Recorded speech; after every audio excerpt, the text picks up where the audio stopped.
there is untold story about this Mazi Nnamdi Kanu, Simon Ekpa and IPOB.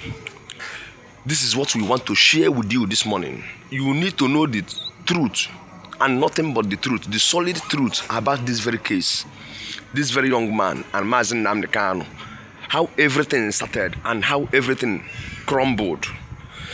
Because there is actual open discrepancies now between IPOB and Simon Ekpa. So these are the things you need to know and hear this morning here on Success Media. We are going to show you, tell you the whole truth you need to hear about this whole thing and how everything started and how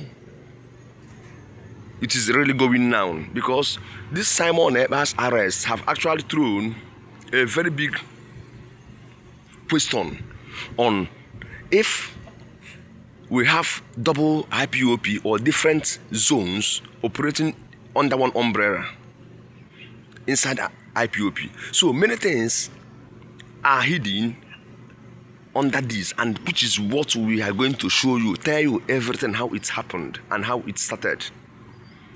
Of course, we know that Mazi Nnamdi Kanu started this struggle after Ikemba Ojukwu. Mazi Nnamdi Kanu is a dual citizen of Nigeria and Britain. He said no, that Igbos are being marginalized in Nigeria, which belongs to all of us. That he is going to start fighting for his people's freedom, for his people to be freedom.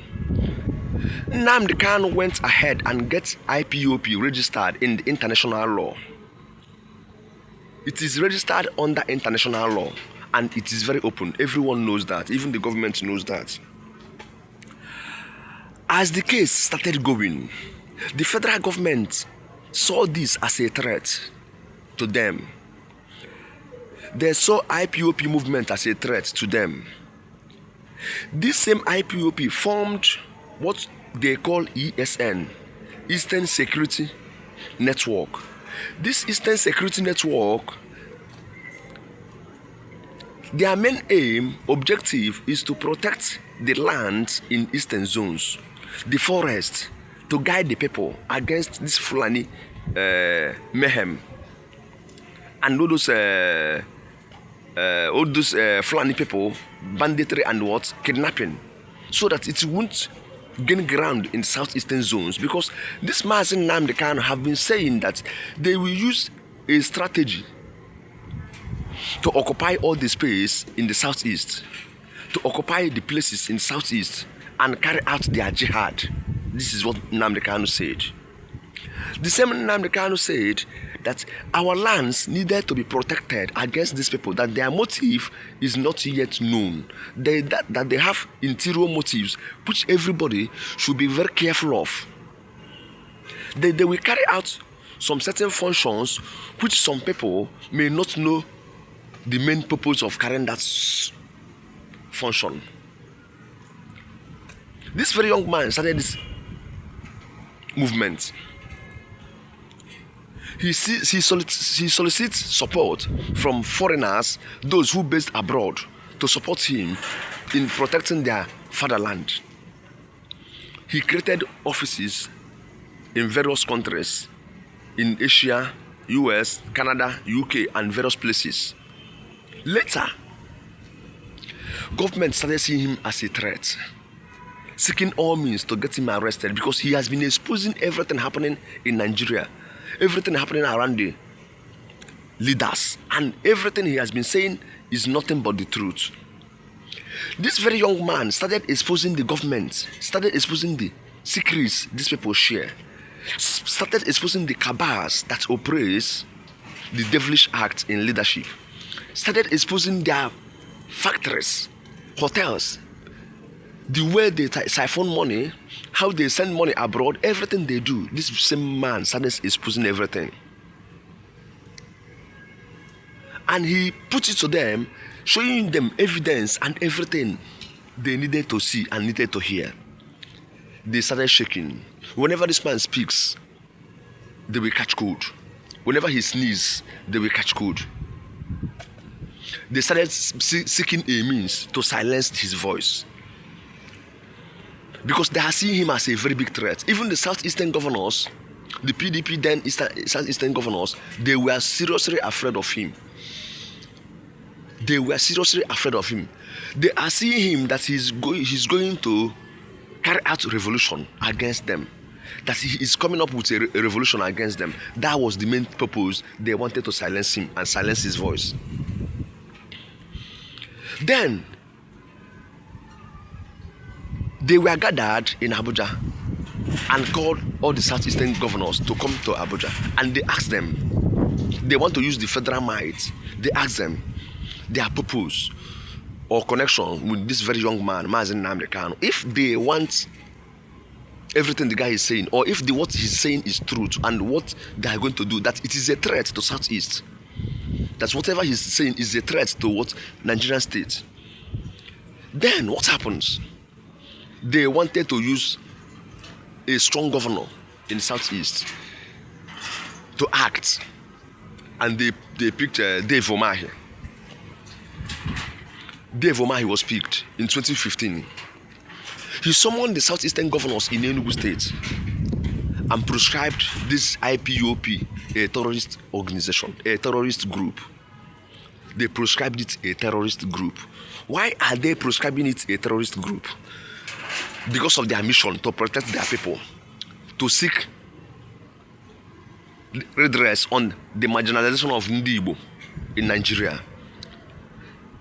Side-loped appointments, silencing their voices. That is the only offense this very young man committed. And there was never a violence in protest. They only used their flags and singing their songs, freedom songs, that's all. But today, terrorists, bandits, Boko Haram have never been proscribed or said anything bad by their northern leaders. Then the northern leaders, the northern governors are still silent today over Boko Haram bandits that are savaging the Kaduna roads, Abuja roads, Kano, everywhere. They have never said anything against it, but they used Dave Umahi to silence the voice of Mazi Nnamdi Kanu. They are using your people against your people. They are using your people against your people. We are accusing the federal government of prescribing IPOB, a terrorist group. It was done by Dave Umahi in 2015. Dave Umahi was single-handedly captured everything, pushing everything, criticizing this very young man because of his selfish interest.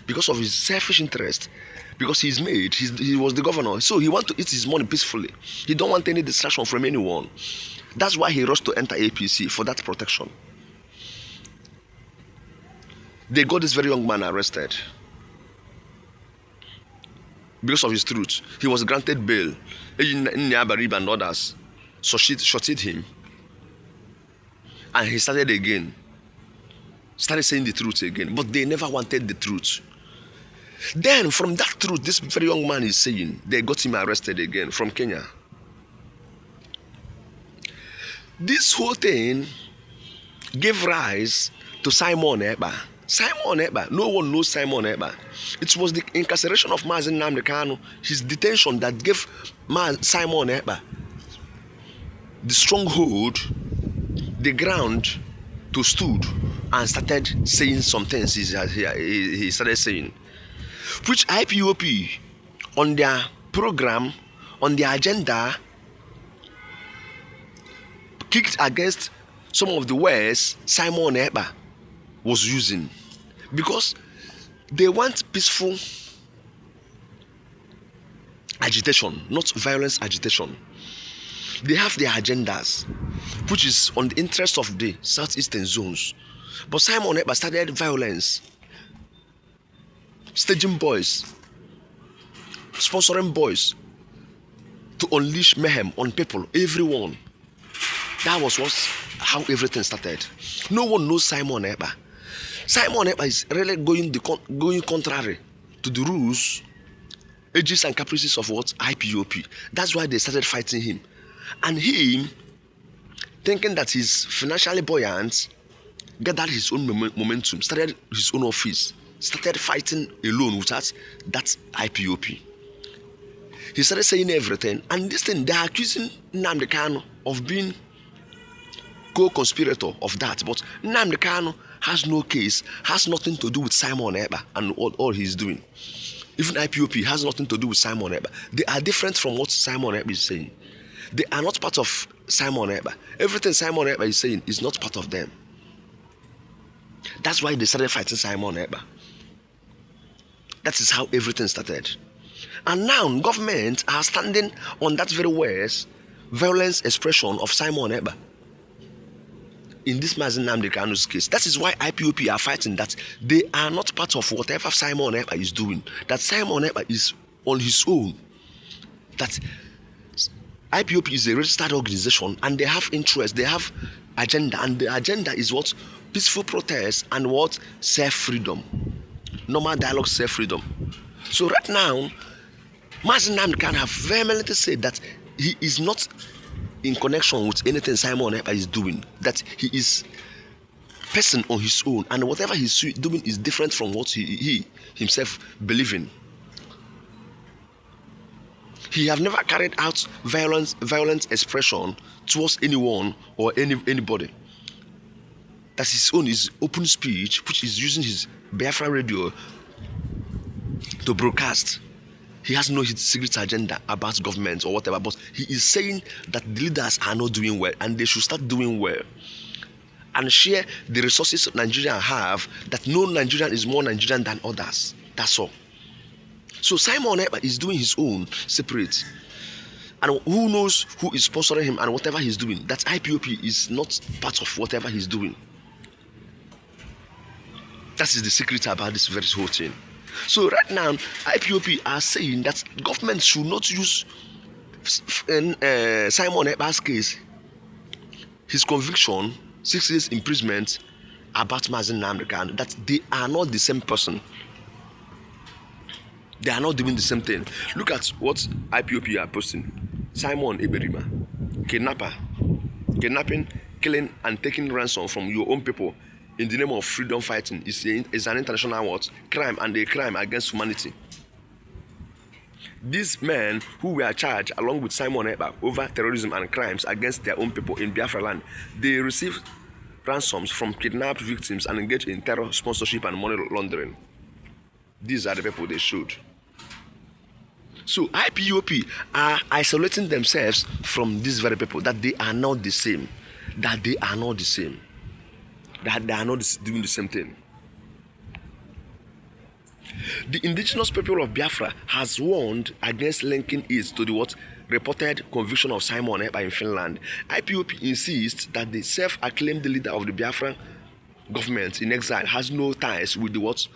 The group or its detained leader Nnamdi Kanu. That they don't have any tie at all. That government should not focus on what Simon Ekpa is doing or his conviction in trial of Mazi Nnamdi Kanu come October 10th. Because they are filing no case against Nnamdi Kanu on 10th of October. That is what is coming. In a statement on Monday, IPOB's spokesperson Emma Powerful stated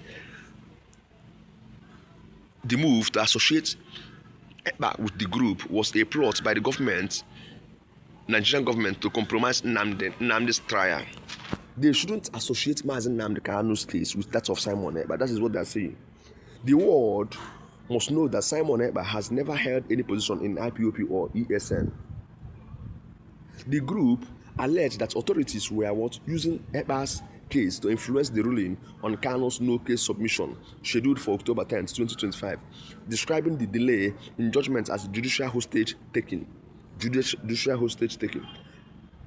It called on the European Union, Finland, and the UK, the US, United Nations to intervene, stressing that IPOB remained a peaceful movement pursuing self-determination under international law. That everything IPOB is doing is under international law. The Punch reports that the Pajadheim District Court on Monday sentenced Ekpa to 6 years in prison for terrorism-related crimes and other offences. He was convicted on multiple charges, including participation in the activities of a terrorist organization, incitement to commit crimes for terrorist purposes, aggravated tax fraud, and violation of the Lawyers Act. the court ordered that Ekpa remained what? In custody. That is it. So this is the case. So this is the secret, the untold story about Simon Ekpa, IPOB and Nnamdi Kanu. It is different thing altogether. They are never the same. Ekpa has his own strategy and his own plan, which is not about freedom of his people, but what? Victimization of his people. Because all the mayhem he has been carrying out in Biafra land, never supported by Mazi Nnamdi Kanu, he has been saying it from the prison that whatever Ekpa or anyone is doing against his people, he's not in support of it. That his own program is not about violence, but peaceful protest and kicking against what? Government activities that are not helping his people. That Nigeria belongs to all of us, that they should share everything together with everyone. That they shouldn't be marginalizing his own people. That is what Simon Nnamdi Kanu is saying. But Simon Ekpa is using unknown people, unleashing mayhem everywhere. So there are two different ideologies. So we are praying that Mazi Nnamdi Kanu should be set free on 10th October 2025. That's his prayer of everyone. And we are kicking against what Simon Ekpa has been saying, doing. Everyone has been kicking against it. They are not the same thing with Mazi Nnamdi Kanu. Nnamdi Kanu's ideology is a good concept with on a good ground, seeking the purposeful leadership for his own people and Nigerians at large. So that is the case. This is the truth. Everyone need to know the secrets. Simon Ekpa and IPOB. Simon Ekpa is doing everything on his own power, thinking that he is rich and he is capable. He has the financial muscle to perpetrate everything against Nigerian, against people, his own, even his own people. So that is the secret. Please kindly subscribe to this channel for more updates on everything about this Mazi Nnamdi Kanu's case, Simon Ekpa case, updates on everything happening in Nigeria and what's outside. You get the verified news, information, everything you need to know about this very case here on this very channel, Success Media. Thank you so much and do have a lovely day ahead. Thank you so much.